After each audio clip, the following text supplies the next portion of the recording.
ছেলে হওয়া এত সহজ না, অনেক কিছু ঘুরে আমাদের মাথায়। সব তো তোমার বইলা বোঝানো যাবে না, তারপরও কিছু বলি শোনো। আমরা ছেলেরা বউর সামনে মার সাথে ভালো করে কথা বললে মার আঁচলে থাকা সন্তান, আবার মার সামনে বউর সাথে ভালো করে কথা বললে বউর গোলাম।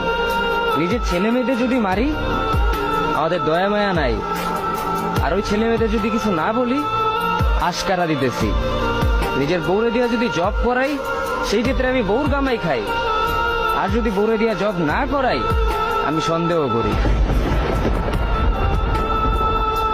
সারাদিন ঘরের বাইরে থাকলে আমরা ভাদাইম্মা, আর যদি ঘরের ভিতরে থাকি তাহলে বেকার, কাজ কাম নাই। আর এই তোমাদের মেয়েদের গায়ে যদি আমরা ভুলেও টাচ করি না আমরা নির্যাতক, আর যদি তোমরা মেয়েরা আমাদের গায়ে হাত তুলো আমরা কাপুরুষ। আর একটা ছেলে কি বা করে পুরো লাইফে নিজের জন্য?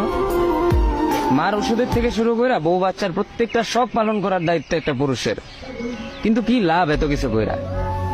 দিন শেষে একটা ভুল করলেই সবাই ভুলা যায় যে কে কি করছে তার জন্য।